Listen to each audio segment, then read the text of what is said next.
Okay, so today is my first video in a long time, and as you can see by the bike, I am no longer on a PCX 150, and I unfortunately did not get the Honda NC 750X DCT because this bike showed up while I was waiting to see if Honda Canada would even be carrying the NC 750X anymore.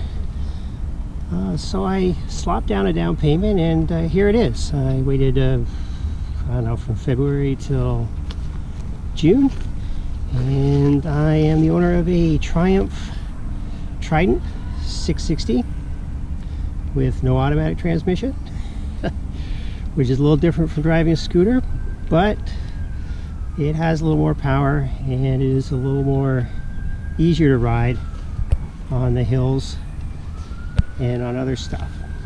Going up hills, down hills, just acceleration and getting around. So, why this bike? Well, I think it looks great.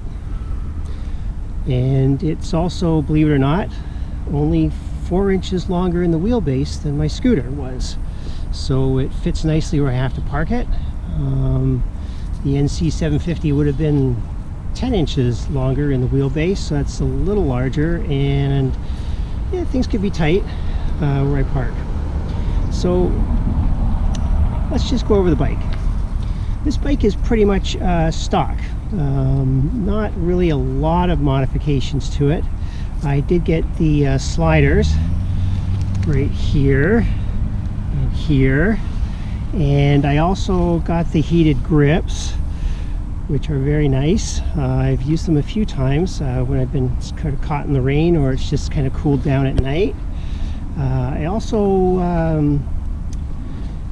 you can't see it, it's under the seat. There's a USB connection, so if I do need to charge my phone or just do something where I need power, I can get power from the battery of the vehicle. Things I didn't get on the options were, I guess, the assist grips on the back here. They would have gone here for the pillion, but as you can see, I'd need a really small kind of person to fit on that. It's pretty small. And what else there was? There was coverings for the the pipes, and I guess there's other few cosmetic things. I did get the integration with the phone. So what happens when you turn it on is it connects to my phone, and I can use navigation through the phone. I also can get messages, take phone calls if I'm wearing headphones, and it also displays if I have a message, and of course I can't read the message unless I stop. And I can't respond to it either unless I totally stop and get off the bike and take my phone out and do that. So the good safety features. How do I like the bike? It's a lot of fun. It was a little sluggish in the break-in, I must admit. There was a break-in period, I guess. So I'm in Canada, so it's going to be kilometers. So around 600 kilometers, which I think it's around 600. Well, wait, no, 600 miles. 1,000 kilometers. No, before that there was a break-in. The first break-in, I think the fastest the bike would let me go without the rev limiter going crazy was around 92 kilometers an hour, which is probably 50 miles an hour. And then around 300 and change it let me go a little faster, and then when I hit 1,000 kilometers it again would go faster before the rev limiter would sort of kick in and start flashing. And now that I'm over 2,000 kilometers, it's just sort of, it just goes. So I mean, if you want to, you know, drive like a crazy person in first gear or second gear or red line everything, you can do that now. Something I don't do because I just don't ride that way. And but it's nice to know it's there. I mean, you know, if the power's there to need it, if you have to pass or get out of a situation, it's good to know that it is there. I usually just drive around 3,000 to 5,000 RPM. I don't really drive much faster than that unless I'm just, you know, want to just crank it up for a second and let it go. The torque on the bike is great. The display, which I had on earlier, is very easy to see.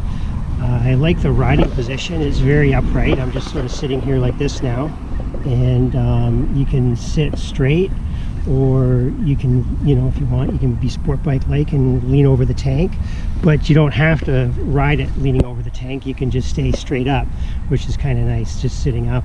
I don't really find the wind that bad. I actually, to be honest, I found the wind on this bike better than it was on the PCX, because the PCX kind of had like a sloping front with a bit of a shield, and that, for my size, it just, like, all the wind was either hitting my head, like it was pushing my helmet, and I'd find my neck after like 2 or 3 hours of driving on it, my neck would be tired, or my neck would be tired at the end of the day, because it just sort of forcing my head to stay forward. Now that could have been, again, that's the wind coming off the bike, and it could have just been the helmet wasn't that great. I did upgrade my helmet. It's just kind of sitting over there. We'll just wander over here, and of course, let's go all British here with the Rye helmet in the British mode. And I think that's about it for now. I don't really have much more to say. I will probably post videos as I go farther along.